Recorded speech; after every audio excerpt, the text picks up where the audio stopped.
Muy buenas noches a todos. En realidad estamos hoy día reunidos en una sesión más del grupo de oftalmólogos jóvenes. Eh, Como saben, nosotros nos reunimos cada segundo jueves de cada mes y tenemos temas variados, pero sobre todo temáticas que son un poco más prácticas para toda la comunidad, no solamente de residentes, sino de médicos oftalmólogos que acaban de terminar y que quieren de repente ahondar en cosas no tan complejas, sino cosas más básicas, pero que son útiles para el día a día de cualquier oftalmólogo en realidad, ¿no? En esta oportunidad tenemos un tema muy interesante y es conquistando el jack láser, porque todos sabemos que el jack láser es una herramienta fundamental, nos sirve para un montón de cosas, nos salva de un montón, y si no sabemos aplicarlo bien, utilizarlo bien, definitivamente vamos a tener problemas. Nuestro invitado de esta noche es el doctor Wilde Mendoza Yaya. Wilde es un gran amigo de la sociedad y además personal, es un amigo de nosotros porque además de ser especialista en glaucoma, él actualmente forma parte de la unidad de segmento anterior y de glaucoma del Hospital Rebagliati y Expert Vision.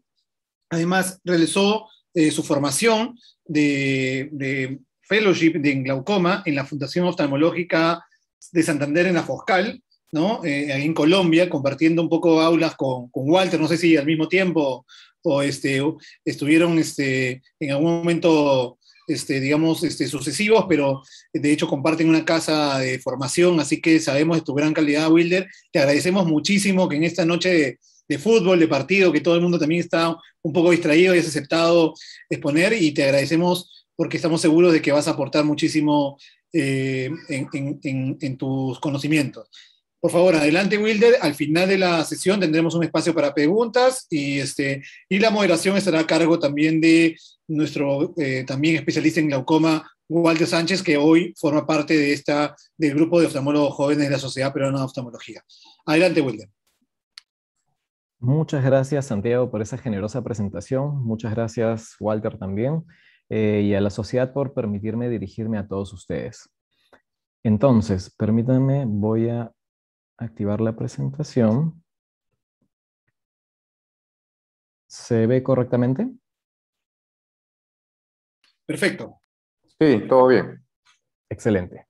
De acuerdo, entonces vamos a hablar del jack láser. Antes que nada, quiero dejar en claro una cosa, que la oftalmología es la mejor especialidad. Yo creo que ahí todos estamos de acuerdo. Sin embargo, esto es tan bueno porque pues, mantiene el equilibrio de lo clínico con lo quirúrgico y los procedimientos. Esto implica que tenemos que tener competencias tanto en la clínica como en la cirugía y en los procedimientos. Uno de estos muy importante es el jack láser. Ahora, desafortunadamente, en la pandemia, muchos residentes, muchos oftalmólogos jóvenes, que es a quienes está dirigido esto, no han tenido la oportunidad tal vez de hacer una curva tan prolija o hay muchas cosas que pueden haber quedado al aire. Es por eso que la presentación del día de hoy tiene como objetivo conocer los fundamentos del jack láser, sus aplicaciones, cuáles son la técnica y parámetros correctos de este procedimiento y por supuesto hacer todo esto basado en la evidencia actual. Ahora, recordemos, ¿qué es láser? Pues es la amplificación de luz por emisión estimulada de radiación. ¿Qué quiere decir esto? Que vamos a utilizar una luz concentrada para un determinado propósito. En el caso del jack láser, el jack láser es un jack de estado sólido. Eso quiere decir que el origen de esta radiación, de esta luz concentrada, va a ser un material sólido. También hay láseres que se originan de gases, de líquidos, de otro tipo de elementos. Y el jack quiere decir, el jack láser en realidad es neodimio, itrio, aluminio y granate. Esos son los componentes básicos del medio activo. Sin entrar mucho en la parte técnica, física, química, que tampoco es lo que en lo que puedo destacar, tenemos que tener en claro cómo se crea un jack láser. Esto consiste en una cavidad dentro de la cual los fotones van a rebotar, pero estos fotones van a ser originados por un gas, en este caso el kriptón, que va a estimular al medio activo, a una barra que es de neodimio, itrio, aluminio y granate. Entonces, una vez estimulada esta barra, se van a ionizar sus átomos, y si recordamos un poco de química, al ionizar, a recibir energía, los átomos aumentan de nivel y al regresar a su nivel emiten fotones. Estos fotones rebotan dentro de esta cavidad que no permite que escapen los fotones hasta que en algún extremo se abre una pequeña abertura. La apertura tiene un diámetro determinado por el operador y una intensidad que va a estar determinada por unos filtros que nos van a permitir graduar la intensidad de este láser. Ahora, en el caso del Jack Láser, pues su luz va a ser invisible. ¿Por qué? Porque tiene una amplitud, una longitud de onda de 1064, lo cual está por debajo del espectro visible para el ser humano. Es por eso que no vamos a ver una luz roja, una luz verde, no. Siempre va a ser invisible el Jack Láser. Y esto puede ser importante porque si ves un color al momento de aplicar el Jack Láser, puede que estés emitiendo otro tipo de radiación, sobre todo cuando utilizas equipos que tienen posibilidad de hacer tanto el Jack Láser fotodisruptivo como el fotocoagulación. Ahora, ¿qué efecto va a generar esta radiación de luz concentrada? Un efecto fotodisruptivo. ¿Esto qué quiere decir? Que el láser, al incidir sobre un tejido, lo va a convertir en plasma. Este plasma rápidamente se va a expandir, va a formar una burbuja, la cual va a cortar, va a escindir, va a ser como una pequeña explosión en el tejido. E inmediatamente se va a contraer. De esta forma, una rápida expansión y contracción que va de la mano con un aumento súbito de la temperatura y también una disminución muy rápida va a generar un efecto de ruptura sin un efecto térmico importante. Es decir, no vamos a calentar los tejidos. Bueno, si no me creen, veamos este pequeño video en el cual se ve cómo se genera la burbuja de plasma que se expande. Veámoslo en cámara corta, en cámara lenta, perdón. Entonces se aplica el Jack Láser. Eso que brilla es el plasma expandiéndose y deja una burbuja. Y finalmente se cortó, en este caso, el iris. Ahora, una cosa importante es que debido a la forma en la cual todos los equipos concentran la radiación del Jack Láser con un lente, hay la posibilidad de que la explosión se produzca anterior a la zona que estemos apuntando. Todos los equipos tienen no solo el Jack Láser, sino también tienen otro láser que está dentro del rango visible humano, rojo, que nos va a servir como miras para apuntar, lo que son los aiming beam. Entonces, no necesariamente donde está el aiming beam se va a dar la explosión del Jack Láser. Siempre hay la posibilidad de que sea un poco adelante. Por eso se suele recomendar que apuntemos un poco más atrás. Ahora, ¿pero por qué no setean entonces el aiming beam, las miras, para esta distancia? Porque no es necesariamente constante y no es tan predecible.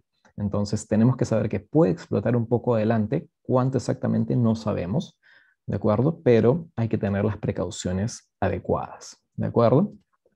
Ahora, no es que va a ser demasiado, es un poquito más adelante, unas micras. Entonces, ¿para qué vamos a utilizar este Jack Láser?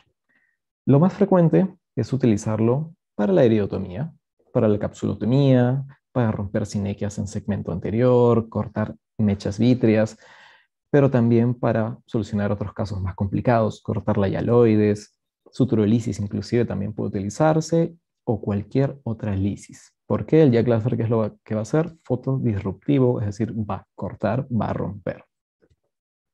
Ahora, antes de pasar propiamente a hablar de la iridotomía, la capsulotomía, quiero que tengamos claro algunos consejos generales cada vez que tengamos la necesidad de estar frente a un paciente, enfrentar un caso y requeramos usar un Jack Láser.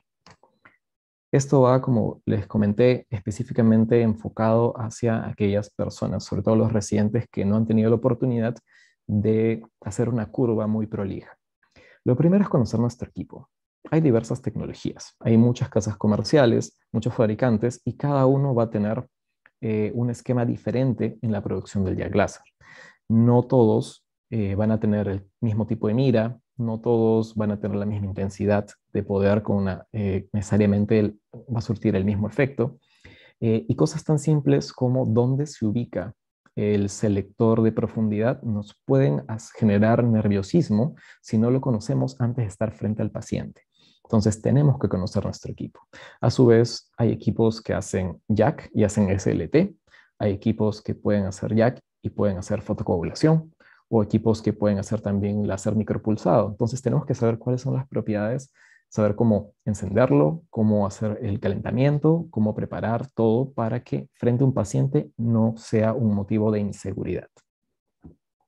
Ahora, otra cosa es practicar.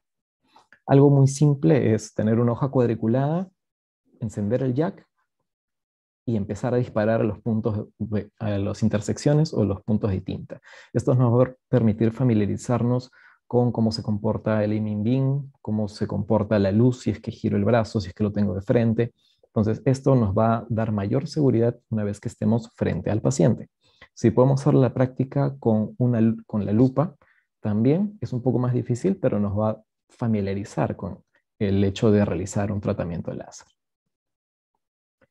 Otra cosa importante, que tenemos que estar cómodos. Como cirujanos sabemos que para poder hacer un procedimiento adecuadamente tenemos que estar cómodos, no podemos estar doblados, tenemos que setear una altura de nuestro banquito con la mesa para tener una espalda recta, usar un apoyacodo, si es posible poner una correa a la cabeza del paciente, sujetarlo de la mayor cantidad de formas posibles, porque sobre todo cuando hacemos iridotomía puede haber una molestia importante y en este momento el paciente puede moverse. Así que tenemos que, dentro de lo posible, evitar que haya este factor. A su vez, durante el láser, muy importante utilizar un lente. Todos hemos visto probablemente, algunos de nuestros maestros, realizar iridotomías, capsulotomías sin lente. Y lo hacen muy bien, definitivamente. Sin embargo, el utilizar los lentes tienen diferentes ventajas. Primero, que para cada procedimiento hay un lente específico. En el caso de la capsulotomía, Volk tiene un diseño especial, en Ocular hay el lente de Abraham o también tenemos el lente de Peyman. En realidad, cualquiera de ellos nos van a dar las mismas ventajas. Todos tienen magnificaciones bastante similares, ¿no? En el orden de 1.60x aproximadamente, y la variación es de menos de 0.2, 0.3, la diferencia entre una u otra marca. Entonces, no es que haya un lente que vaya a hacer mucha diferencia, como en el caso de los lentes para gonioscopía, ¿no? O los gonioscopios quirúrgicos también. No es tanto así. Para iridotomía, de forma similar, pero también existen lentes, como este lente de Mandelkorn, que tiene ambas opciones. Sirve tanto para capsulotomía como para iridotomía. Sea cual sea el lente, tenemos que familiarizarnos con él, la comodidad que nos da y tratar de usar siempre el lente porque este nos va a proveer, uno, una magnificación, dos, nos va a permitir concentrar mejor la energía del láser, donde queremos que llegue, en el iris, en la cápsula, y por lo tanto vamos a tener menor probabilidad de generar quemaduras corneales, dañar el lente, de que el láser caiga donde no queremos que caiga. A su vez va a mantener los párpados alejados, el reflejo del paciente de parpadear va a estar abolido y va a minimizar los movimientos oculares. Adicionalmente, en el caso de una iridotomía, si es que se produce un sangrado, basta que con cualquiera de estos lentecitos presiones un poco para hacer hemostasia. Apenas ves un sangrado, presiones un poco, esperas un ratito y puedes continuar. Caso contrario, tendrías que esperar a que pare, si Dios quiere, el sangrado solito o pasar a otra área para poder continuar con el tratamiento. Entonces, por todas estas ventajas, lo más recomendable es que siempre hagan sus procedimientos con jack láser con un lente. Ahora, otro tip bastante importante es conocer la posición de los brazos de la lámpara hendidura. Como sabemos, la lámpara hendidura tiene un brazo óptico a través del cual estamos mirando y también tiene un brazo de iluminación. Si tenemos los brazos parafocales, vamos a obtener un buen reflejo rojo como se ve aquí en la imagen. Sin embargo, esto va a generar un poco de glare. Va a ser más difícil, los reflejos nos van a incomodar al momento de ubicar lo que queremos ver y a su vez el aiming beam va a ser menos notorio. Entonces tenemos que mantener los brazos alejados unos grados, pueden ser unos 20 grados, 30 grados, lo que, según veamos en el momento, nos dé comodidad, pero que no estén los dos parafocales. Ahora, apaguemos también la luz ambiental, eso nos va a permitir tener mejor visibilidad.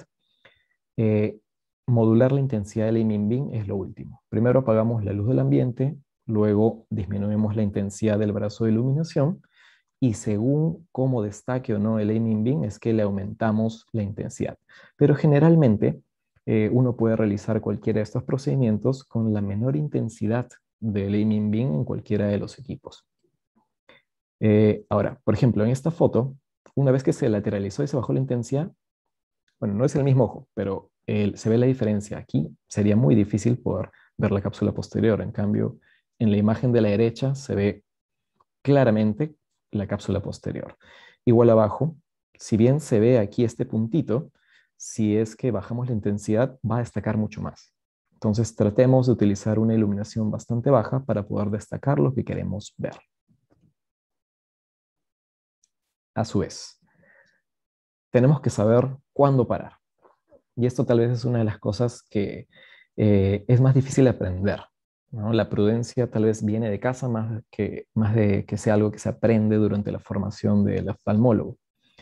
En general podemos decidir parar si es que por más que tratemos no logramos enfocar. Si es un paciente que viene para una iridotomía, tiene un gerontoxon marcado, no podemos ver, no estamos seguros dónde estamos a punto de disparar, simplemente asumámoslo y dejémoslo para otro momento. A su vez, si estamos haciendo una iridotomía y ya tenemos más de 10 disparos en una misma área y no estamos logrando nada, entonces ya tenemos que tener una idea de que, pues, tenemos que detenernos. O si ya estamos generando que se ponga opaca la córnea por la cantidad de energía que estamos emitiendo, o el lente está siendo muy dañado, por favor, detengámonos. En ese momento corresponde pedir ayuda, reprogramar al paciente con alguien con mayor experiencia, un fellow, un R mayor o un asistente, o referir al paciente a un centro de mayor complejidad. No hay ningún problema con ello.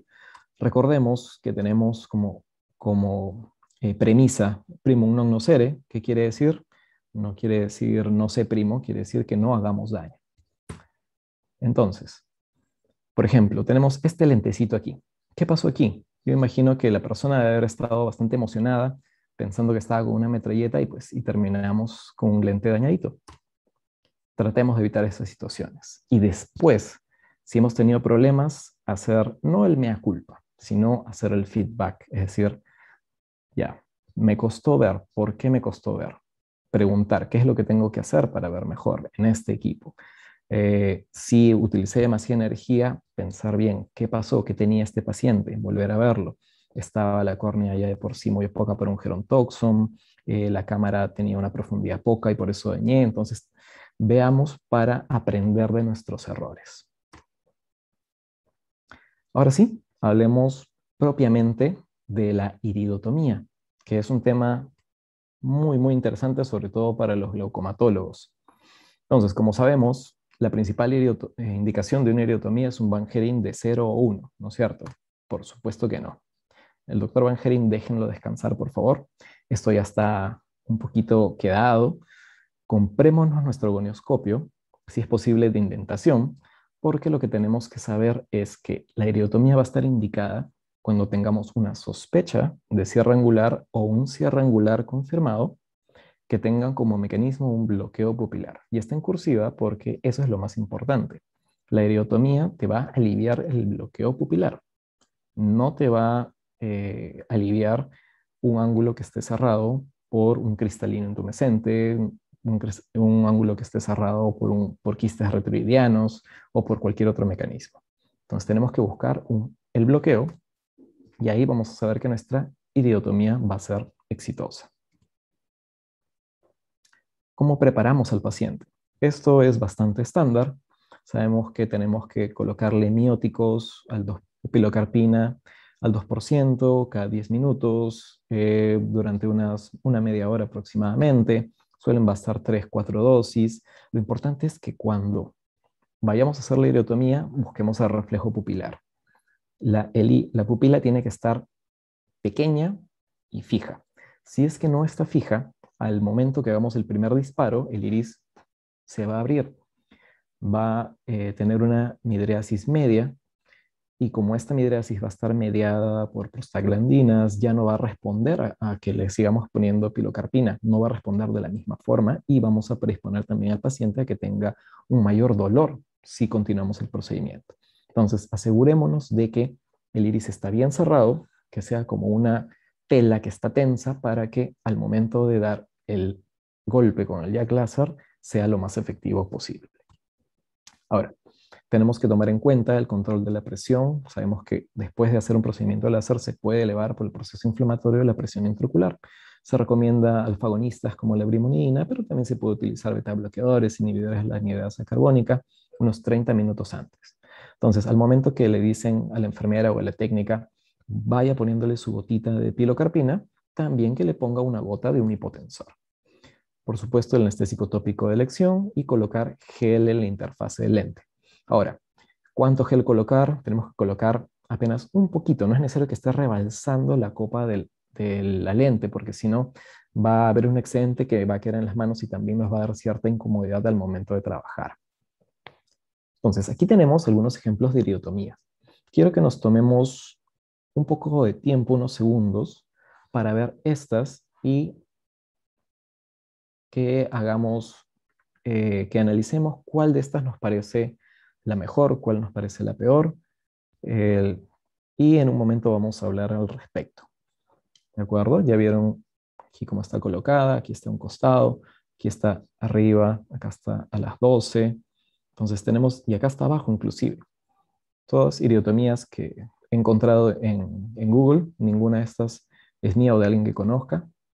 Entonces vamos a volver a conversar en un momento al respecto. Hablemos propiamente de la técnica. Bueno, para hacer una iridotomía, como les dije, todas las jack láser pueden tener la tendencia a reventar, a hacer el efecto un poco antes de donde señalemos. Esto sumado al hecho de que queremos que el efecto se haga en todo el estroma, ¿ya? Va a hacer que apuntemos a lo más profundo que veamos de una cripta y vayamos un poco más atrás. Y ahí es donde disparemos, ¿no? Como en este video, ahí se vio una zona bastante favorable con criptas, y como ven, los aiming beam no están, o sea, los aiming beam pueden venir 3, pueden venir 4. Entonces, cuando adelantamos o retrasamos la lámpara, estos aiming beam se van a ir juntando o alejando. Cuando se juntan, forman uno solo. De lo que se forman uno solo, debemos empujar un poco más para que se vuelvan a separar. Eso ya nos dice que estamos un poco más profundo. Entonces, como se ven en este video, pues el médico se fue un poco más profundo y de un solo disparo ya lo abrió y luego simplemente terminó de definirlo. ¿Qué parámetros debemos utilizar? La energía habitual para abrir suele ser entre 4 y 6 por pulso. Algunas personas utilizan pulsos de un single, es decir, cada vez que apretas el botón dispara uno solo, otros que haga burst, que dispare 2 veces, u otros hasta 3 veces. Personalmente, yo elijo uno solo, porque siento que me da más control de la energía que estoy emitiendo, y la idea es que utilicemos entre 1 y 4 shots para que la iridotomía esté correctamente realizada. Y debemos buscar el reflujo de pigmentos, que es lo que se ve aquí. Este reflujo nos indica que ya hemos llegado hasta la parte posterior del iris, donde está el epitelio pigmentario. Si viene esta oleada de pigmentos, es porque ya hemos hecho una penetración total del iris. Finalmente, el tamaño. Aquí viene una de las controversias. Está escrito de que una iridotomía funciona por encima de 150 micras. Entonces, con un margen de seguridad, porque puede haber cicatrización, si es que nos queda un poco lineal, debemos buscar aproximadamente una iridotomía de 200 micras de diámetro. Debemos tratar de que la iridotomía sea redondita, en otras palabras, y que éste tenga un diámetro al menos de 200. Sin embargo, si aumentamos mucho el diámetro, vamos a tener mayor posibilidad de fotopsias, de problemas con la luz. Ahora, ya, pero ¿cómo sé yo cuánto es 200? El aiming beam, cuando se juntan, forman un solo círculo, y este círculo suele tener, es un aproximado de 50 micras. Entonces, más o menos, 4 aiming beams forman 200 micras. Entonces, para tener en cuenta. Continuando, entramos a otra zona de debate, la controversia del sitio de la iridotomía. Y esto es algo que tiene mucho tiempo en discusión. Uno de los factores para elegir dónde ponerlo es la presencia de difotopsias. Las difotopsias son síntomas positivos, es decir, es algo que el paciente va a notar. Y en este caso, la más frecuentemente asociada a una iridotomía es la visión de líneas brillantes. Puede también haber glare, puede haber también visión borrosa, puede haber destellos, pero el más asociado a una iridotomía son la visión de líneas brillantes. ¿Qué se ha dicho al respecto? En este artículo ya clásico del Dr. Spaeth, él encontró que la zona más favorable para una iridotomía y que no tenga difotopsias era la parte superior por debajo del párpado. Posteriormente, el Dr. Condon realizó otro estudio en el cual encontró que no había diferencia, sea donde sea, arriba, abajo, izquierda, derecha, nasal temporal, daba igual. Las personas presentaban fotopsias o no, independientemente de la localización. Y más recientemente, la doctora Vera encontró que era más favorable realizar la iridotomía en la parte temporal. Entonces, pero, a ver, doctor Wilde, ¿por qué una iridotomía en la parte temporal va a tener menos problemas con la luz si es que arriba está escondida, no le llega la luz? ¿Por qué se da esto? Pues, ¿qué es lo que dice la teoría? ¿Por qué sería mejor hacerlo en nasalo temporal, a las 3 y las 9? ¿Qué es lo que sucede? Que el menisco lagrimal, por debajo del párpado superior, forma una especie de prisma, que como vemos en esta imagen, viene a ser esto que está destacado por la fluoresceína. Y este prisma vendría a tener un efecto, como se ve aquí, en el cual la luz va a atravesar la iridotomía que esté por encima o a la misma altura. Y esta refracción de la luz va a tener una dirección hacia la periferia de la retina. Como va a recorrer un trayecto bastante corto hacia la periferia, va a estar mejor definida y por lo tanto la persona va a notarlo más. En cambio, si se realiza a las 3 o a las 9 y está totalmente descubierta, la luz va a incidir de forma directa y va a tener que viajar toda la longitud axial, de tal forma que cuando llegue al polo posterior esté más difuminada y sea menos perceptible, sea una imagen más borrosa. Entonces, eso es lo que se plantea, por lo cual una iridotomía en nasalo temporal a las 3 o a las 9 tendría menos difotopsias. Sin embargo, más recientemente, el equipo de la doctora Kavita realizó uno de los pocos estudios randomizados prospectivos bastante exigente en el cual precisamente abordó este tema. Y ellos encontraron que en efecto lo mejor era realizar la iridotomía en nasalo temporal, aparentemente. Mejor a que esté cubierta o que esté en el limbo del párpado. Sin embargo, esto de todas formas no se ha terminado de dilucidar porque hay muchas variables. La posición del párpado, por ejemplo, no es estática. Va a depender mucho del tiempo, va a ir cayendo el párpado, y de la posición de la mirada. Si estamos leyendo, bajamos un poco, entonces la posición de la iridotomía también va a ir variando. Entonces, es un tema que tiene muchos puntos por donde atacar y por lo tanto todavía mantiene bastante debate. Ahora, estamos hablando de las difotopsias, pero pues, ¿qué tan efectiva? ¿Dónde debemos realizar una iridotomía para que sea más efectiva? Que es finalmente lo que queremos, ¿no? Queremos que el ángulo se abra lo más posible y evitemos el cierre angular. Entonces, el SAP es un estudio en la cual, realizado en China, en la cual se evaluó la efectividad a 6 años de realizar iridotomías en pacientes con sospecha de cierre angular, es decir, pacientes que no tienen la presión elevada, que no tienen sinequias en el ángulo, sino tienen 180 grados de contacto iridotrabecular, confirmado por gonioscopía, para ver si en 6 años desarrollaban glaucoma o desarrollaban cierre angular. Entonces, pacientes que no tienen ningún problema, a ver cómo les iba. Entonces, este estudio tan conocido, tan importante, aproximadamente casi a la mitad de los pacientes se le hizo OCT de segmento anterior. y se evaluó los cambios anatómicos que ocurrían en el segmento anterior dependiendo de la zona donde se realizaba la iridotomía. Y, oh sorpresa, encontraron que las iridotomías realizadas en la parte superior por debajo del párpado eran aquellas que abrían más los ángulos y que inclusive aquellas realizadas entre 3 y 9 tenían una mayor probabilidad de aproximadamente 2.6 de riesgo de que fracase la iridotomía, es decir, que no haya un aumento en el diámetro del ángulo significativo. Entonces, ahí entramos con otro detalle. No solo son las disfotopsias, sino también la efectividad. Entonces, haciendo unidad de todo lo que hemos visto, si tenemos un iris, ponemos los horarios y demarcamos la posición normal del párpado, es decir, a 2 milímetros del limbo superior y al ras del limbo inferior, tendríamos que las zonas, de acuerdo a lo que nos sugiere la evidencia, más recomendables son entre 11 y 1, tratando de evitar las 12. ¿Por qué evitar las 12? Porque ya hemos visto que el plasma va a generar burbujas. ¿Y estas burbujas a dónde se van a ir? Para arriba. Entonces, si hacemos una iridotomía, pues digamos a la 1, la burbuja se va a ir a las 12. Si lo hacemos a las 11, se va a ir a las 12. Si lo hacemos a las 12, vamos a perder visibilidad. Entonces debemos tratar de evitar las 12 exactas. Nos podemos ir un poquito para cualquiera de los lados y siempre buscar alejarnos lo más posible del limbo y lo más periférico posible.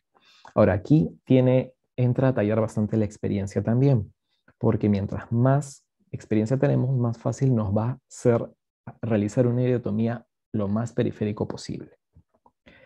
Si no es posible, podemos realizarlos en efecto en la zona expuesta, nasalotemporal, entre 8 a 10 o 2 a 4, tratando de evitar las 9 o 3 exactas. ¿Por qué? Porque también en estos estudios se ha visto que las 3 y las 9 son los horarios donde duele más. Entonces, si no hay necesidad de generarle dolor al paciente, pues no lo hagamos. ¿De acuerdo? Y tratemos de evitar siempre la zona que está en el menisco lagrimal o inmediatamente superior, tanto arriba como abajo. Ahora, otra cosa importante es que si realizamos una buena iridotomía, por decir a las 2:30, entre 2 y 3, pero con el tiempo es una persona pues, que tiene dermatochalasis y el párpado se va cayendo, el menisco lagrimal también va a seguir cayendo. Entonces, eso es un factor que tenemos que tomar en cuenta también. Y va a ser más raro a que el párpado se abra, ¿no? No es imposible, pero es más probable que vaya cayendo con el tiempo a que se vaya abriendo. Otra cosa que debemos evitar es la periferia media, sea cual sea la zona. ¿Por qué? Porque en la periferia media es donde el iris está más cerca o está en contacto con el cristalino. Entonces, al completar la iridotomía podemos dañar la cápsula anterior y pues ya sabemos qué problemas nos puede generar.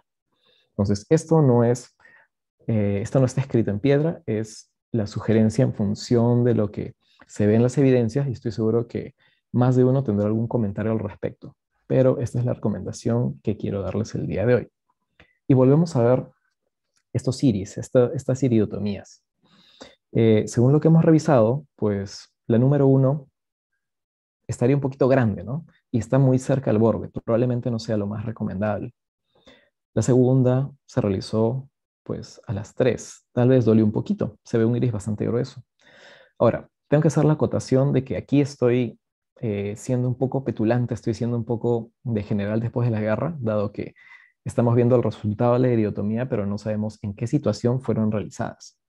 En un cierre angular, en el cual está en peligro la visión de forma permanente, en un cierre angular agudo, pues no, en verdad las exquisiteces de si es que aquí y allá pasan en un plano secundario. Tenemos que solucionar el problema como nos sea más factible. ¿De acuerdo? Así que pues únicamente estamos haciendo un ejercicio de forma académica, pero pues en la realidad no necesariamente todo tiene que ser color de rosa. La número 4 está realizada a las 12, entonces puede hacernos perder visibilidad. La 5 es casi el tamaño de la pupila, entonces definitivamente no es la mejor opción. Y nos quedan las 3 y las 6. De acuerdo a lo que hemos visto, la número 3 sería la más recomendable. Sin embargo, la 6 tampoco es descabellada. Está bastante libre, está lejos del borde inferior del limbo inferior. Entonces, no es tampoco una eriotomía que sea, que tenga algo que podamos en realidad criticarles. También, Walter, eh, espero que tengan sus comentarios, ¿no? También ahí al respecto. Yo sé que pueden haber bastantes opiniones al respecto. Ahora, para hablar brevemente de la técnica, la combinada, por decir así, la combinación de el argón diodo con el jack láser, no voy a entrar mucho en esto, pero suele realizarse en aquellos iris gruesos o que tienen alto riesgo de sangrado. Pacientes que utilizan warfarina, pacientes que utilizan antiagregantes plaquetarios, tenemos que considerar la posibilidad de que puedan sangrar. Por eso preguntemos siempre, ¿qué es lo que buscamos hacer con esto? Crear un lecho atrófico, es decir, con el argón era una máquina enorme que ya no se utiliza, lo que tenemos ahora es el argón diodo. Eh, Crear un lecho atrófico, es decir, adelgazar el iris para que luego con 1 o 2 disparos de llaga a muy baja intensidad podamos completar la iridotomía. Los parámetros con el argón son un spot de 50 a 100, con una duración muy variable. Hay muchos parámetros muy diferentes respecto a la duración del láser y una potencia que va de 500 hasta 1000 o incluso un poco más dependiendo del equipo. Y una vez que hemos creado un lecho trófico, ya con el jack con una intensidad bajita de 2, 2.5 hasta 3, rara vez requiere un 4, ya podemos completar la iridotomía. En el postoperatorio tenemos nuevamente que tener en cuenta el estado del nervio óptico para saber si es que tenemos que tenemos que tomar la presión en media hora aproximadamente y el control de acuerdo al estado del nervio óptico, ¿no? Si es un paciente con glaucoma, verlo lo más pronto posible nuevamente, pero si es un paciente sano, pues a una semana. Se alejan sus gotas hipotensoras, corticoides y si es una persona muy sensible, analgesia vía oral. Hablemos un poquito de la capsulotomía. Esto va a ser más rápido. La capsulotomía ya sabemos que se hace cuando la cápsula posterior que está sosteniendo el lente intraocular se opacifica y va a ser una escisión que tenemos que realizar aproximadamente después del tercer mes para que se pueda abrir, ¿no? Una vez que ya está tensa esta cápsula. Los síntomas que suele dar una opacidad son disminución de la agudeza visual, lo más frecuente, pero también glare, la presencia de halos u otros disturbios visuales más inespecíficos. Al paciente lo preparamos con gotas para dilatar. También tenemos que tomar en cuenta que si se liberan mucho material puede elevar la presión intraocular y anestésico y gel para el lente. La técnica, pues enfocar detrás. Los jack láser vienen seteados con la posibilidad de enfocar 0, 150 adelante o 150 atrás. En el caso de la capsulotomía, que está mal el título, es capsulotomía, tenemos que ponerlo a 150 atrás, ¿de acuerdo? Y según eso vamos a ir haciendo la prueba para ver si es que la zona es correcta o no. Y para esto se recomienda empezar por la periferia. Entonces, por ejemplo, ¿por qué en la periferia? Porque si nos hemos equivocado y estamos muy adelante y estamos empezando al centro, vamos a dañar el lente. Entonces, empezando por la periferia, como se ve en el video, y se va bajando, bajando, bajando, hasta formar una línea vertical y luego se completa hacia los horizontales, de tal forma que creemos un rombo, ¿de acuerdo? También se puede hacer en anillo, ¿no? De forma circular, de tal forma que la cápsula caiga como un mantel hacia la cavidad vítrea. Otros lo hacen en abrelatas, buscan que caiga todo, o lo hacen parcial y luego lo completan. En realidad es bastante indistinto al resultado. Personalmente yo lo hago en cruz y la energía que se necesita es bastante bajita. Empezar en 1 y rara vez vas a pasar de 1.5 o 1.7. Otras indicaciones del jack láser, pues en realidad esto va hasta donde la imaginación nos lo permita, ¿no? En el caso de la capsulotomía anterior es un procedimiento que se realiza ante la fimosis capsular, es decir, cuando la bolsa que envuelve al lente intraocular por delante se ha puesto muy pequeña. Y esto, pues uno dirá, bueno, le cierra el campo visual, pero no es solo eso, sino que también esto va a implicar que se jalen las zónulas, se jalen los procesos ciliares y va a llevar a un periodo de hipertensión y luego va a generar un desprendimiento del cuerpo ciliar y una hipotensión crónica. A su vez, también puede hacer que se contraiga, se rompan las ónulas y el complejo irido-lenticular, el complejo del saco con el lente caiga a cavidad vítrea. Todas esas fotitos bonitas que vemos en internet de un lente con toda su cápsula sobre la mácula son precisamente de fimosis capsulares no tratadas. Entonces, este tipo de fimosis debemos debemos hacer el mismo tipo de lisis, ¿no? Haciendo cortes que inicialmente van a ser en vertical e inmediatamente va a empezar a abrirse. Pero si no se abre, tenemos que hacer más cortes radiales.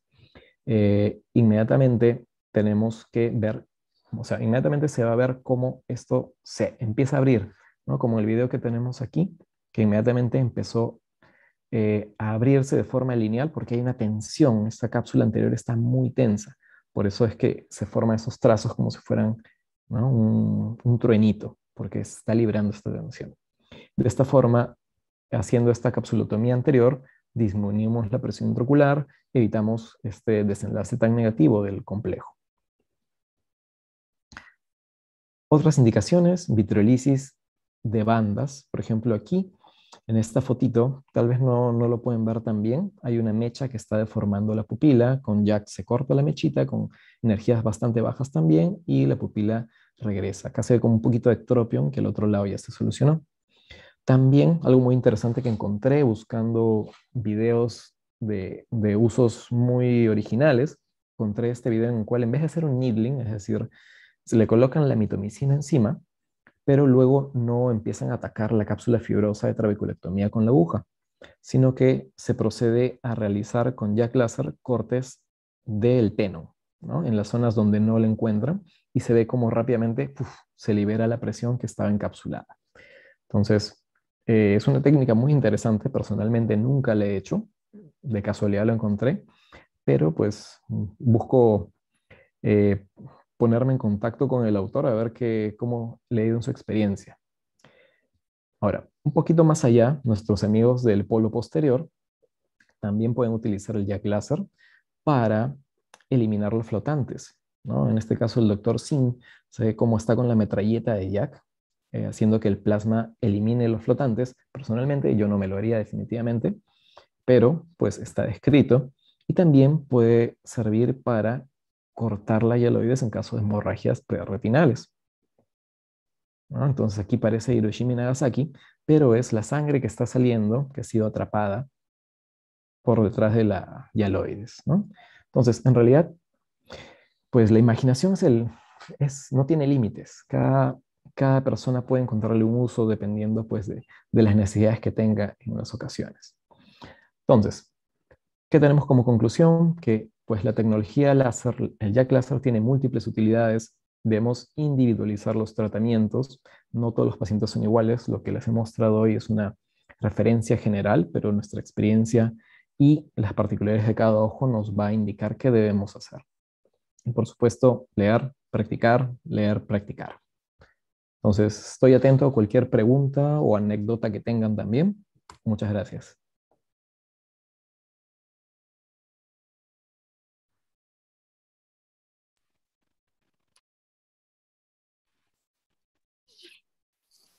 Excelente presentación, Wilde. Muchas gracias por una charla tan completa y de principio a fin totalmente didáctica. Así que felicitaciones, Wilde, por la charla. Muchas gracias. Muchas gracias, Walter. Bueno, vamos a ver si tenemos algunas preguntas. Yo creo que ¿Tú tienes preguntas, Santiago, o empiezo yo? Acá hay una pregunta de Ignacio Vidal Sí. en el chat.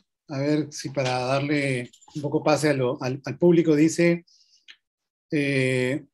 ¿cuánto tiempo después del primer intento fallido de una idiotomía se programa el siguiente intento? Una excelente pregunta. Es decir, le dimos y no hicimos el huequito. Entonces, ¿cómo tratamos a ese paciente? ¿No? ¿Y qué esperamos? ¿Cuánto tiempo esperamos? ¿Cómo reprogramamos? Y yo extendería un poco la pregunta, Wilde. ¿Intentas en el mismo lugar, si fue por un sangrado, por ejemplo, o cambias de cuadrante?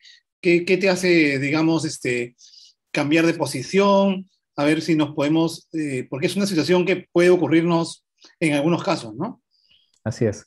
En realidad va a depender del motivo por el cual tenemos que hacer una pausa, ¿no? Si es que es porque la córnea, ¿no?, ha sido dañada, se ha puesto opaca, eso va a tomar un par de días probablemente, ¿no? Entonces, ahí tocaría cambiar de zona a una que sea más fácil o ya reprogramarlo para otro día. Pues yo generalmente, por lo menos cuando lo he hecho en el hospital, pues he visto que pues no se puede, espero unos 5 días y lo vuelvo a intentar. Sin embargo, si se debe, por ejemplo, a que, como decía Walter hace un rato, se liberaron todas estas pelucitas, ¿no? Las hebras del iris, o hay demasiado pigmento, o hay un poquito de falta de visibilidad que no compromete la córnea, basta con esperar unos minutos, ¿no? Le quitamos la lupa, le decimos descanse un momento, esperamos unos 10 minutos y vamos a tener nuevamente visibilidad,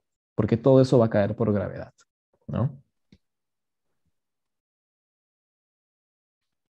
Sí, igual es importante que este paciente lo tratemos con esteroides, ¿no? O sea, como siempre lo hemos tratado, como si hubiéramos hecho láser para desinflamar.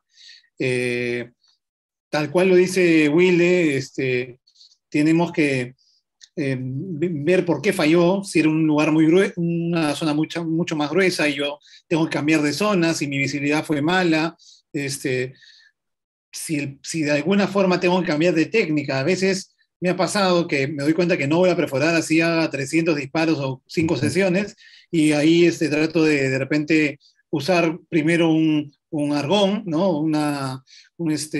Para tratar de adelgazar una zona del iris y luego proceder con Jack, como bien lo ha expuesto Wilde.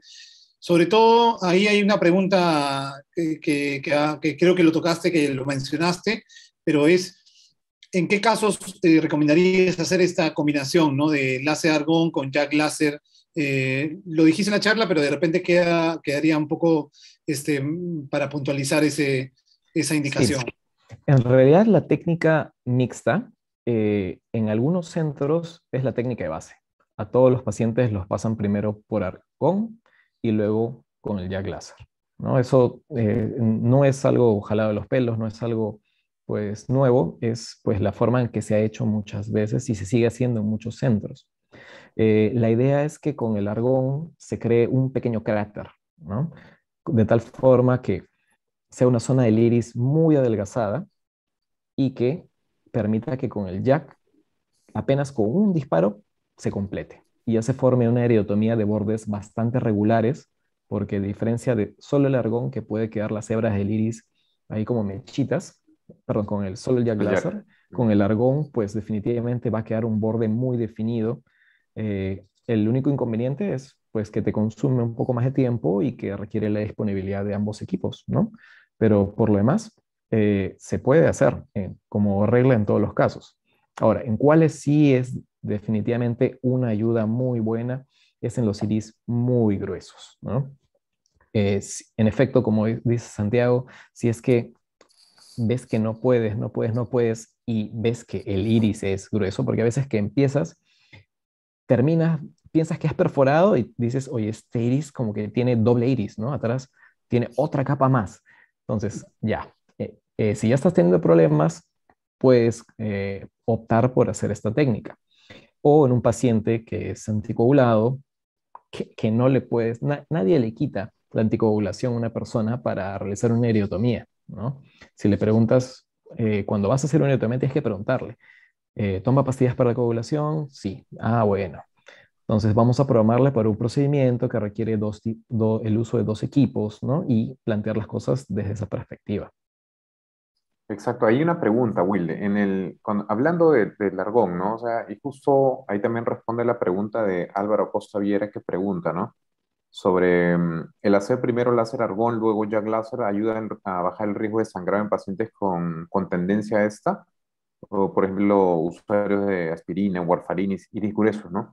En ese punto también te quería hacer la pregunta, al momento de hacer con el argón, que realmente no hacemos tan pequeño, ¿no? Sino tratamos de, en estos casos de estos pacientes anticoagulados, por ejemplo, tratar de quemar el borde un poco más para evitar cualquier sangrado accesorio, porque ya sabemos que cuando golpeas, puede sangrar al ladito también. Entonces, Así es. con el argón tratar de hacer un lecho de quemadura y después con el jack basta un solo disparo para ¡pum! Volarlo. Así ¿Qué es. opinas de eso? Sí, totalmente. Es más, en una de las fotos que les dije que la iridotomía parecía una segunda pupila, esas, por Exacto. ejemplo, probablemente le hicieron con argón primero y luego le dieron con Jack, ¿no? Y por eso salió tan grande, ¿no? Entonces, personalmente cuando he utilizado el argón primero y luego el Jack, igual no busco abrir todo, sino mantener una iridotomía pequeña y funcionante y que el lecho trófico permanezca alrededor. Bueno, y antes que me olvide, no hay que emocionarnos mucho con el argón, ¿no? No Ah, sé, sí. mira, yo creo que a mí me ha pasado de todo, he hecho iridotomía hacia arriba, abajo, derecha, izquierda, ahora ya me fijé en una sola, y con el argón también, pero a veces cuando uno empezaba con el argón, te emocionabas, compadre, y la La pupila quedaba retina. disfórica, ¿no? Ah, Bueno, la obviamente pupila. nasal.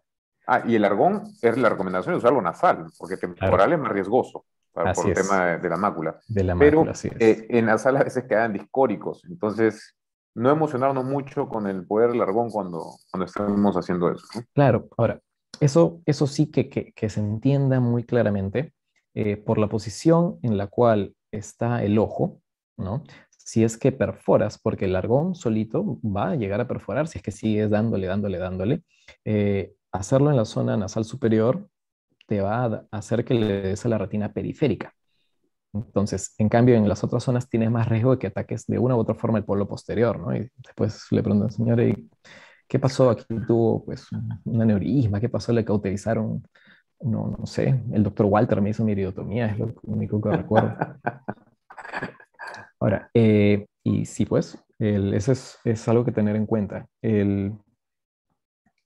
Digamos, ¿qué más hay? ¿Qué más hay? Ah, la otra pregunta dice, excelente presentación de Cruz Leiva Elizabeth Brigitte. ¿Debe esperar necesariamente 3 meses antes de la capsulotomía? Pues es un promedio, ¿no? En realidad, ¿por qué esperamos? Inicialmente la cápsula pues está totalmente floja, está flotante, entonces es muy diferente. Si queremos cortar un mantel flojo, a ver cómo tratamos con una cuchillita, es muy difícil. En cambio, si el mantel está tenso, basta que le hagas un pequeño corte y ¡ush! Se termina de abrir. Igual es con la cápsula posterior.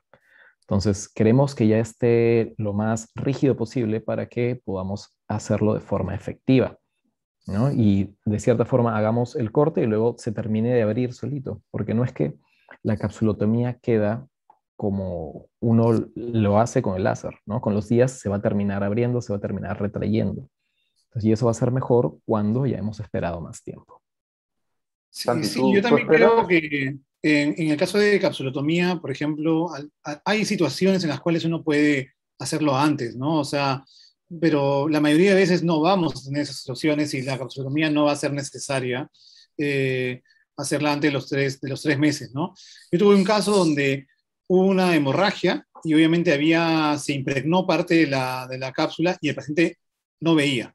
Y no veía y estaba muy desesperado porque era ojo único y yo sabía que esa hemorragia iba a desaparecer, pero pasó el tiempo y había una opacidad de la cápsula por impregnación de un coágulo y al final hice una capsulotomía creo que a las 3 semanas y realmente no pasó absolutamente nada, el paciente vio bien y no tuvimos ningún problema, o sea, pero son situaciones, digamos, particulares, ¿no? La idea es tratar Así es. de evitar hacerla antes por los riesgos que se han mencionado, ¿no? Sí, yo también tuve hace menos de un mes, ¿no? Aproximadamente un mes, una paciente que estaba operando, quedaba un resto, ¿no? Cortical atrás y el anestesiólogo me dice, doctor, la presión está volando y la señora empieza, me duele el ojo, me duele el ojo. ¿Qué quiere decir eso? ¿No? Entonces, bien, se puede venir una hemorragia en cualquier momento, ¿no? El ojo se empezó a poner un poco durito y dije, ah, no, deja el resto, eh, cerré rápidamente, listo, no pasó nada, pero la señora no veo, no veo, no veo, no veo, porque estaba el resto hidratado justo al centro. Entonces, bueno, la semana, plim, plim, plim, listo. Porque si el lente está correctamente colocado, que hagas una pequeña capsulotomía central, no pasa nada. Pero hay que tener cuidado, yo creo que con las capsulotomias tampoco no emocionarse. Si la haces muy periférica, Claro. como dices, la fibrosis, No. después Ahí, va a hacer que de repente el lente se, ¡puf! claro, si haces una capsulotomía temprana, tiene que ser muy localizada. Eso sí, tiene que ser muy localizada. Eso es solo para solucionar el problema en ese momento, ¿no? Porque, ojo, hay capsulotomías y capsulotomías. No sé qué opina también Santiago de eso. Que hay capsulotomías que justo es para el eje visual y te va muy bien. Pero también hay capsulotomías que tú dices, oye, ¿y dónde está el resto de la cápsula, no? No lo viste. El lente que está haciendo está flotando. Pero entonces, si Es como, peligroso. como dice Wilde, ¿no? A veces uno no mide y apenas empieza a disparar, se abre y uno ya no mide. Entonces, también cuando ya pasó un buen tiempo, el lente va a estar más fijo de otras zonas y no solamente sobre la cápsula. Si lo haces muy tempranamente, corres un riesgo. La forma como hacerlo también permite ser más controlado en esa forma para abrirle en rombo, ¿no?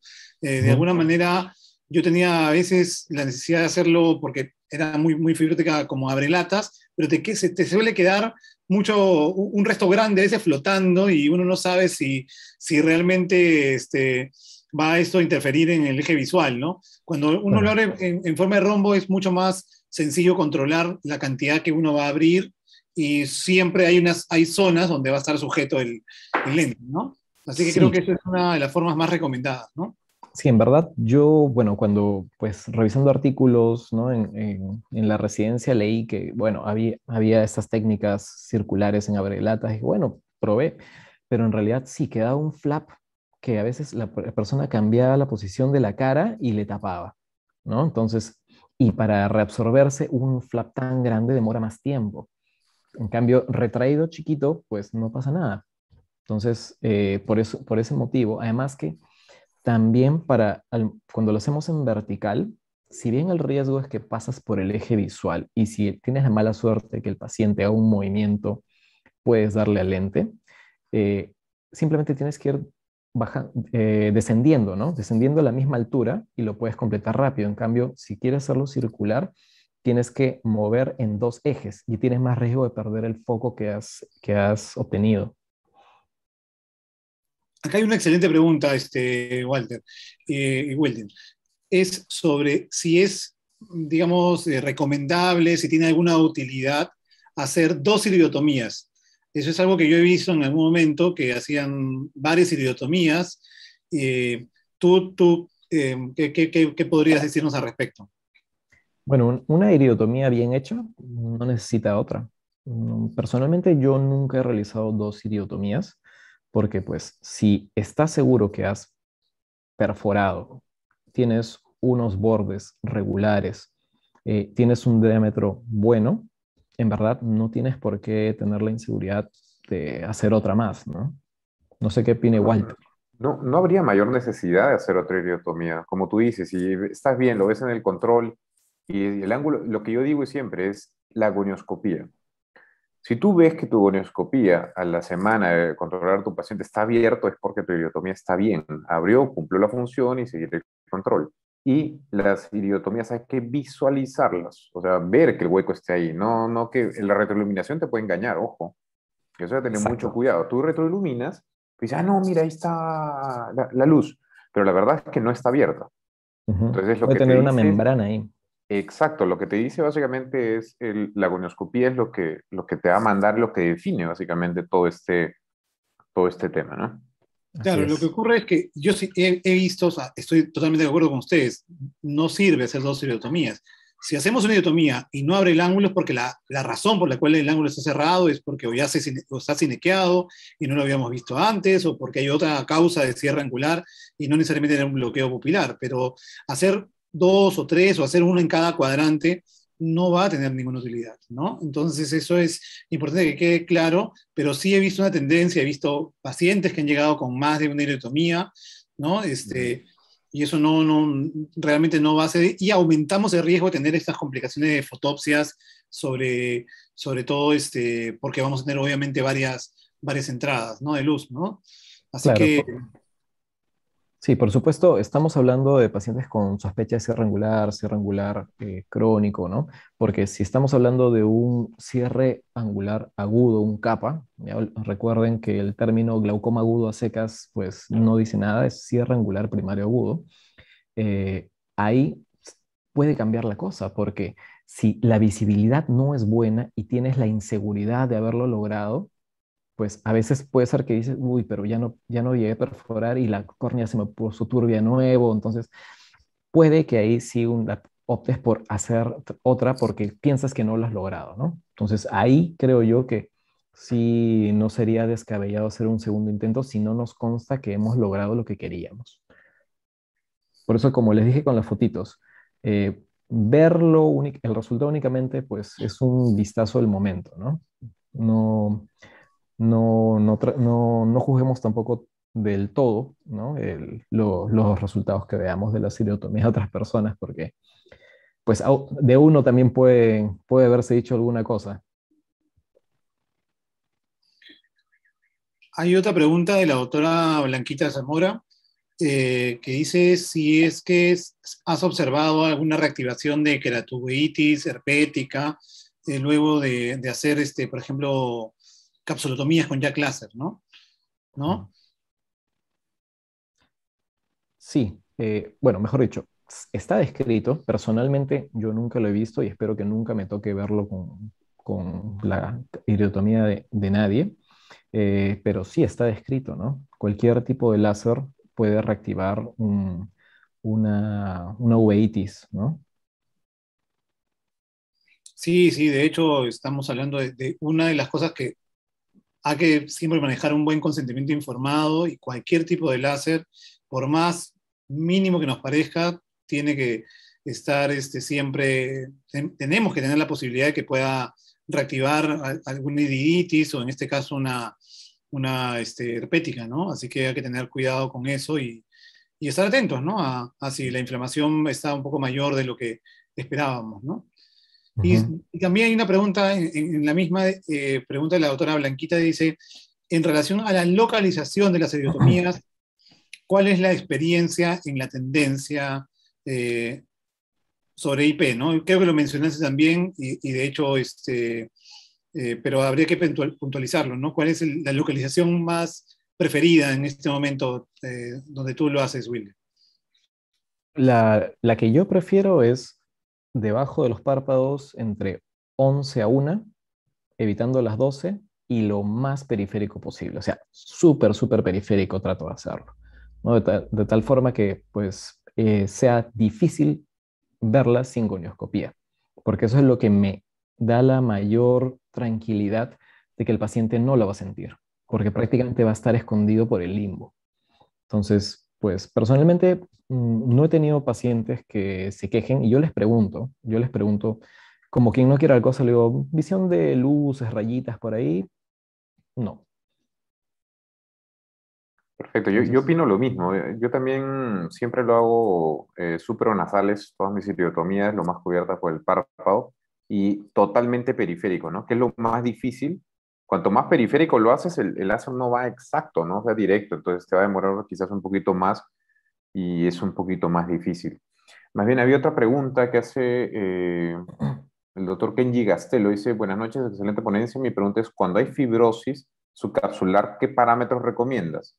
¿Es mejor hacer más disparos con menos poder o menos disparos con más poder?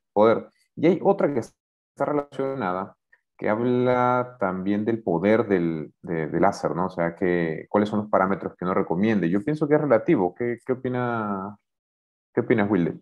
bueno, si estamos hablando de una opacidad de cápsula posterior, el poder requerido en realidad es bastante bajo.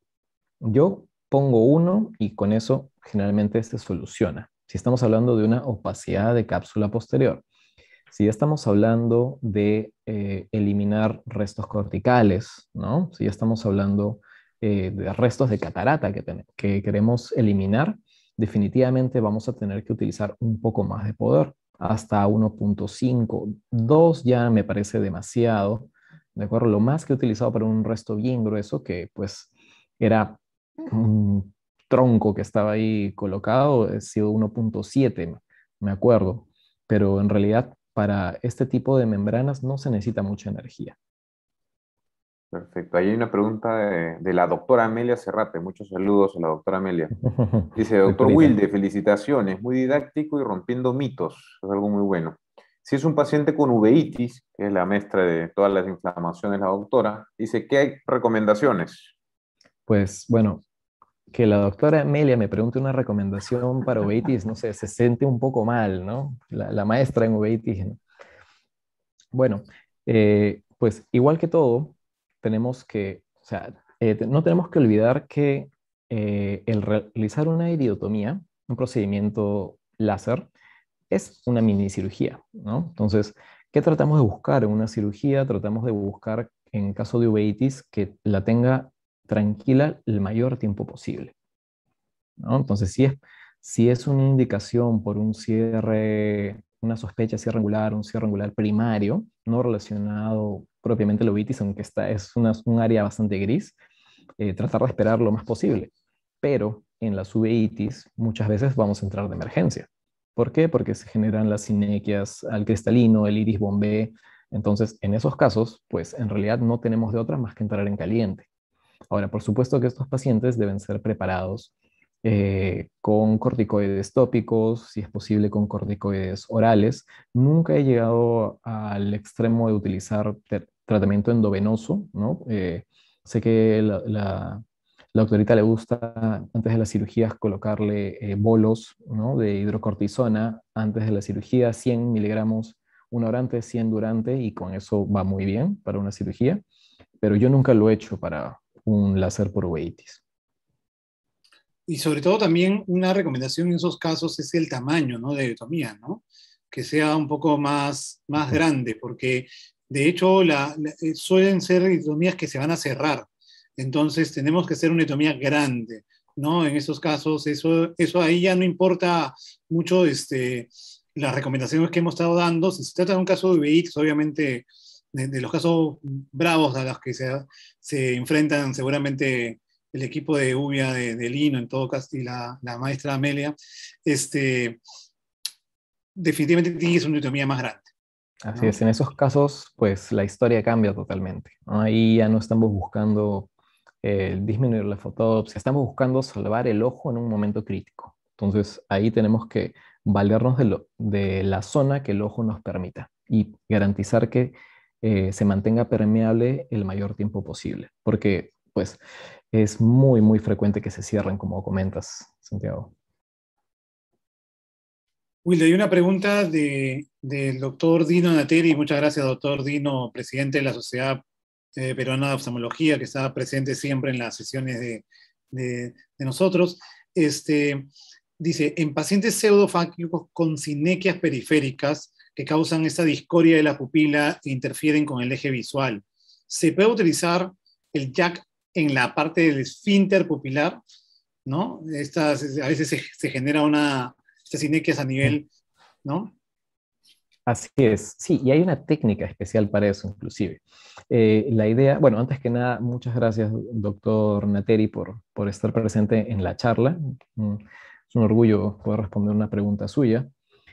Eh, la técnica consiste en no cortar directamente la sinequia, sino aplicar el jack un poco por delante del borde del iris, de tal forma que lo que causemos es que el iris se contraiga y esta contracción del iris sea lo que libere la sinequia, ¿ya? Si es que la sinequia es muy dura, entonces ya vamos a buscar cortarla directamente con el jack. Pero de primera intención, lo que atacamos es el borde pupilar para que en su reacción libere la sinequia. ¿Estás con el audio apagado, Sí, sí, Walter? está apagado. Yo creo que también va al punto que si tenemos sinequias periféricas, hay una discoria pupilar, pero ojo, no hay sinequias del lente y el iris. Yo creo que en vez de ya quizás con el argón, haciendo como una media luna para retirarlo, ¿no? Si es que no hay sinequias, digo posteriores entre lo que es lente e iris, el argón funcionaría creo que mucho mejor para no crearlo, por decirlo así, una nueva pupila. Con el argón abrirlo con un spot bastante amplio, ¿no? Cerca al borde El, pupilar. Pero Bueno, creo que es muy importante lo que dice Wilde, porque o sea, hay que considerar sea argón o jack lo que elijamos, que muchas veces lo que genera el efecto es la contracción del tejido, ¿no? O sea, es importantísimo, porque puede ser en el borde pupilar o en la periferia, pero muchas veces la contracción del tejido es lo que libera las enequias, ¿no? Entonces, eso es importante que tomemos en cuenta. Más que ir con un poder alto y tratar de destruir esa contracción, y que se puede lograr, sí, como dice Walter, más de repente con un argón. A mí me gusta, y puedo, pero también lo he hecho con Jack, como dice Wilde, tanto periférico como pupilares, y van bien, ¿no? Perfecto. Había otra pregunta, dice, bueno, el lente especial, yo creo que usas el de Abraham. Wilde. En verdad, creo que el más común, ¿no? Es el de Abraham. También el de Volk. También podemos usar el de Abraham. El de Abraham. Abraham. No, Abraham. te van a buscar con E, vamos a buscar Sí, con sí. E. Y si estás comprando Abraham, pero made in China. Pues sí, ese es el más frecuente en realidad. No sé. Sí. O sea, hay una cosa importante, es que muchas veces hay personas que hacen iritomía sin lente, ¿no? A mí me gusta siempre usar lente, creo que es recomendado, tenemos mejor fijación, condensamos el poder, vamos a poder tener magnificación, creo que el uso de lente. Y el Abraham tiene esa ventaja, que tiene una lunita específicamente para iritomía que magnifica la imagen, ¿no? Pero hay otros que, obviamente, si tienes una más, puedes tener un solo lente que sirve para la capsulotomía y la iritomía, que es creo que es de Mandelkorn, ¿no? También es un buen lente, pero yo prefiero, como ustedes dicen, el de Abraham. El de Abraham, correcto. Ahora dice, Sebastián Santos pregunta, paciente con glaucoma agudo, ojo, dice, piden 40, pupila de 3 a 4 milímetros, no cierra con pilocarpina, bueno, con 40 no creo que cierre. Dice, ¿intenta realizar iridotomía? ¿Qué hace Wilde? Si estamos frente a un cierre angular primario agudo, tenemos que intentar una iridotomía, ¿no? La idea es preparar el ojo para ella. Entonces, ahí ya entran los diferentes protocolos, ¿no? Si es que medio hospitalario generalmente se usa manitol, otros le dan acetazolamida, otros le hacen el zorrito. Así es, la escuela, ahí con Walter sabemos que el zorrito es una cosa súper útil, pero que requiere una curva. Entonces, la idea es, sí, hay que realizar una iridotomía a un paciente que tiene un cierre angular primario agudo, porque es lo que va a aliviar el origen, ¿no? Es lo que va a aliviar el bloqueo pupilar, que es lo que está causando todo el problema. Ahora, ahí viene el problema de que pues no siempre va a ser fácil hacerla, porque la pupila, si ya hay esta isquemia, segmento anterior, por la presión intraocular tan elevada, pues la pupila puede estar semimidriática o incluso midriática, generalmente semimidriática, ¿no? Para que estemos en pleno bloqueo, y puede que no reaccione bien.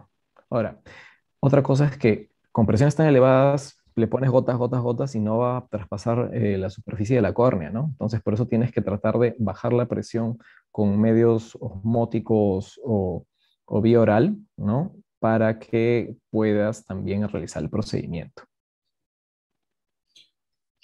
Claro, lo que pasa es que confundimos las etapas de tratamiento. O sea, la iridotomía va a romper el bloqueo y va a evitar de que tengamos una recurrencia, pero nosotros no podemos iniciar el tratamiento de un glaucoma por cierre angular agudo, ¿no? O un cierre angular agudo, perdón, de frente con una iridotomía periférica, ¿no? Que es lo que a veces intentan, ¿no? O sea, de frente tienen la córnea opaca, está la presión volando, y obviamente en ese contexto no van a poder hacer una iridotomía. Ni siquiera es recomendable, ¿no? Porque hay que bajar la presión, tranquilizar ese ojo, desinflamar, y en ese momento la pilocarpina puede actuar mejor, ¿no? Obviamente va a depender de cuánto tiempo pasó. A veces nosotros que trabajamos de repente en algunos lugares que nos llevan por referencia, llevan pues a veces capas de, no sé, 20 días, 15 días, pues eso ya está todo pegado. Hacer una iridotomía no va a servir de mucho, ¿no? También eso es algo que hay que tomar en cuenta. Esos casos generalmente son quirúrgicos, que obviamente dan para toda una charla más, ¿no? pero sí en ese caso vale puntualizar que si no han bajado la presión, probablemente haya una isquemia que no responde a la pilocarpina y obviamente una idiotomía no la van a realizar. Bajen la presión, desinflamen ese ojo con esteroides y van a poder realizar. Y muchas veces en esos casos se requiere sí usar argón porque la pupila ya no va a tener el cierre y va a ser muy difícil perforar con solo YAC, ¿no? Y ojo, también el dolor, el paciente se va a acordar de toda la generación una vez que le des el primer disparo con el ojo totalmente encendido. El dolor Sí, del jack es bravo en esos casos con inflamación. Justamente, de todas maneras, yo en esos casos muchas veces siempre estoy utilizo argón. En esos casos son uno de los más que suelo no irme de frente con jack, salvo que no haya, ¿no? Salvo que en ese momento no dispongan, ¿no? Porque suele la pupila no cerrarse mucho, ¿no? Claro, y yo creo que ahí sí le tienes que dar donde veas un huequito, una pequeña cripta, búscala hacia arriba, abajo, al centro, para sentar, lo que sea. La cosa es abrirlo, porque esos iris generalmente que se bloquean son unos iris demasiado gruesos, como dice Wilde, no avanzas un poquito y dices, ya lo abrí. Y dices, ¿qué? ¿De dónde apareció otra más? Y sigues avanzando y ves una perforación amplia, profunda y igual no abre. Entonces hay que tenerle mucho cuidado también a eso, ¿no? Los capas son cosas serias. Si no los tratamos adecuadamente, podemos empeorar la situación de esos pacientes. así es. Entonces, para precisamente complementar lo que dice Santiago, o sea, en el momento del tratamiento inicial, antes de que vayas a hacer la idiotomía, primero, no todo lo que parece capa, no todo lo que parece cierre angular primario agudo, lo es. Entonces ahí, cuando ya bajaste la presión, ya aclaraste los medios, antes de que le hagas la iridotomía, hazle su gonioscopía. Reevalúa bien el iris. No vaya a ser que por ahí tiene unos neovasos y resulta que era un glaucoma neovascular, ¿no es cierto? Y entramos en problemas. Se ha visto, se ha visto. O uveítico también, cuando estábamos comentando, ¿no? Yo he visto que me dan pacientes con la pupila así, uveítico, iridotomías, o sea, el ojo o sea, totalmente caliente. En neovasos también, comienzas a dispararle y sangre, o sea, ha pasado de todo, yo creo, en formación, ¿no? Así es. Sí, sí, sí. Bueno, y siguen siempre llegando cosas, pues, que llaman mucho la atención. Claro que sí. Santiago. Y una última pregunta de Cruz Leiva que dice si tienes alguna consideración en recuentos endoteliales bajos. Ah, qué interesante pregunta. Qué interesante pregunta.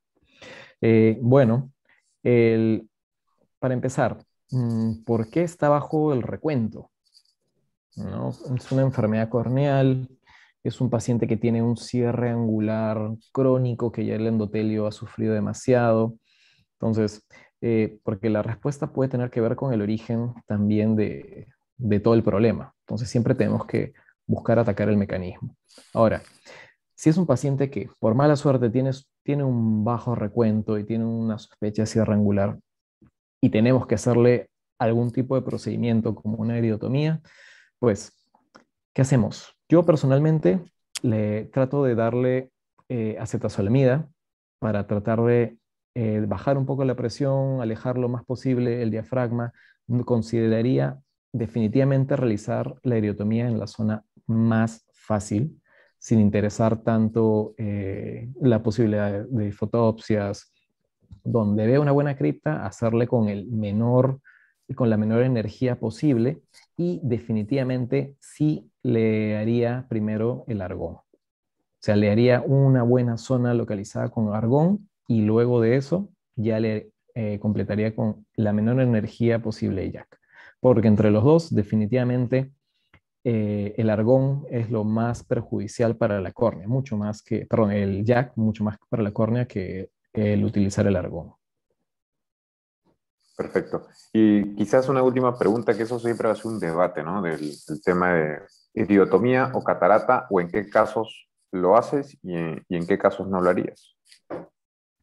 Bueno, ¿cuál es el estudio principal al respecto, ¿no? El Eagle, ¿no? En pacientes que tienen hipertensión ocular asociada a cierre angular, el beneficio de realizar una cirugía de catarata, pues es costo-beneficio a largo plazo, es mejor realizar una cirugía de catarata. Ahora, no olvidemos que el Eagle ha sido realizado en pacientes que tienen hipertensión ocular, ¿no? Entonces, no es el paciente que viene con un ángulo cerradito, pero la presión está en 12 y que decimos puede que en el tiempo vaya a hacer glaucoma, sino ese estudio ha sido realizado en pacientes que tienen ya la presión por arriba, no recuerdo el número exacto, me parece que era de 28 para arriba, y que tienen cierre angular. Entonces, es diferente la población en la cual se ha elegido ese estudio, a la cual, si bien a esa población también se le puede considerar hacer una iridotomía, no todas las iridotomías que hemos conversado hoy serían pacientes tributarios de una cirugía de cristalino, claro. No sé si se entendió la diferencia. Estás No, sin el realmente audio. tienes razón, ¿no? Todo lo que estás diciendo es correcto, ¿no? Yo me iría un poco más atrás, ¿no? Paciente con sospecha de cierre angular, eh, todos van para iridotomía, ¿en qué casos hace iridotomía, en qué casos no? Que es Bueno, una de las discusiones también más grandes que hay. claro. Ahora, ¿cómo diagnosticamos sospecha de cierre angular, ¿no? Cuando tenemos al menos 180 grados de contacto iridotrabecular confirmado por gonioscopía. Pero depende del origen de estos 180 grados, ¿no? Si tenemos, pues, quistes retroiridianos, si tenemos, pues, cualquier efecto de masa, si tenemos cualquier otra cosa que no sea bloqueo pupilar, la iridotomía no va a funcionar. Si tenemos un cristalino que está intumescente, subluxado, haciendo que una parte del ojito esté cerrado, haces la iridotomía y no va a abrir absolutamente nada. Tienes que tener comprobado un mecanismo de bloqueo pupilar para que la iridotomía sea funcionante. Ujú. Pero, por ejemplo, lo que dice Santiago, mira, personalmente yo lo que hago es pacientes que sean hipermétropes, que, que no estén tan contentos con los lentes y tengan un ángulo estrecho, definitivamente prefiero hacerles una cirugía de catarata, quedan mucho más contentas, mucho más tranquilos, les eliminamos los lentes, por lo menos en visión lejana, o si elige un lente diferente. Entonces, en esos casos, es, por ejemplo, yo lo que hago, ¿no? Generalmente en esos hipermétropes que son altos, ya que tienen cierto grado de catarata y tienen ángulo estrecho, cristalino para afuera. Es algo muy personal, ¿no? Es correcto, es la tendencia, ¿no? Ujú. Yo también lo hago, porque ahí vienen las dos cosas. Uno busca hacer una cirugía facorrefractiva, porque tú sabes que el hipermétrope va a quedar súper aliviado. Le vas a Ujú. cambiar la vida quitándole esa hipermetropía. Entonces, es prácticamente una cirugía facorrefractiva que va a tener un beneficio a largo plazo respecto al ángulo, ¿no? Pero eso va a estar muy en relación a la experiencia de cada cirujano, ¿no? No le podemos recomendar a todos que hagan este tipo de cirugías porque son cirugías de alto riesgo, Así es. ¿no? Entonces, una persona con bastante pericia en la FACO, por supuesto que la tasa de complicaciones va a ser muy, muy baja. Pero, pues, en general eso debe medirse con la experiencia del cirujano, ¿no? Estoy de acuerdo, porque yo también la tendencia hoy en día es hago mucho más lensectomías, ¿no? En cristalinos claros con ángulo cerrado, o sea que en realidad estamos haciendo un clear lens extraction, ¿no? Y no estamos haciendo una cirugía de catarata. Y los pacientes, en realidad, si eligen también, incluso la mayoría de ellos se van por multifocales porque el hipermétrope sabe lo que ha sufrido durante mucho tiempo, pero hay que tener cuidado con los menores de 50 años, ¿no? Acuérdense que una cirugía de estas en pacientes muy jóvenes que no han completado todo el ciclo de desprendimiento de vítreo posterior tienen una tendencia un poco mayor, un riesgo mayor, luego de una cirugía de catarata, de hacer desprendimiento de retina, ¿no? Entonces hay que tener cuidado con pacientes muy jóvenes si lo queremos hacer, ¿no? Esa es una de las cosas que tenemos que tener en cuenta. Por lo demás, yo suelo tratar de esperar que tengan más de 50 años para tomar esa decisión, pero obviamente si el caso lo amerita y es un cierre facomórfico comprobado, lo tengo que hacer, ¿no? Sí, definitivamente. Multifocal o incluso monofocal plus. Bueno, ahora con las tendencias de los lentes, ¿no? Esto es bien. Cosa de Sí, locos. sí, sí, sí. Bueno, ¿Alguna otra pregunta? Yo creo que ya de todo han respondido un mix, Sí, pero oye, ya increíble. increíble porque, como dije al inicio, el Jack es una herramienta para todos, ¿no? No solamente es algo de una especialidad, o sea, todos lo vamos a tener que usar y todos vamos a tener que aprender a utilizarlo. Así que en realidad ha sido muy provechosa esta charla para quienes no la han podido terminar de escuchar, no la vieron desde el inicio porque estaban ahí esperanzados en el gol de último minuto. Estas charlas quedan grabadas, después de un tiempo quedan en el canal de YouTube de la sociedad. Más bien, para los que quedan, quiero invitar a todos los que son residentes de oftalmología, que mañana comienza el curso de glaucoma del capítulo de glaucoma de la Sociedad Peruana de Oftalmología. Mañana comenzamos, las inscripciones están a través del link que hemos estado poniendo en las redes, también en la página de la fanpage de la sociedad. Es un curso dirigido solo a residentes. Mil disculpas a los médicos ya oftalmólogos que se han querido inscribir. Pronto tendremos algunas sorpresas para ellos, pero en este caso es un curso del capítulo peruano de glaucoma de la Sociedad Peruana de Oftalmología. Tenemos invitados extranjeros como Javier Casiray y María Fernanda Delgado de Colombia, y Javier de Argentina, que son excelentes médicos, y son 5 fechas que vamos a tener, así que los invitamos a inscribirse porque están ya casi llegando al límite de nuestra capacidad. Así que muy pronto tendremos, como le digo, para médicos que ya oftalmólogos, herramientas diferentes. Así que no se olviden, mañana arrancamos, ahí tendremos a varios invitados también nacionales, lo tendremos a Walt también como ponente. Así que nada, pronto nos vemos, y si no se han inscrito, háganlo ya, es para residentes. No se olviden. Gracias, Wilde, por esta noche. Ha sido muy provechoso realmente escucharte, y gracias a Walter por la moderación. Y los esperamos el próximo mes en la última sesión de jóvenes, que es segundo jueves de cada mes. Muchas gracias a todos por su atención y que tengan una muy buena noche.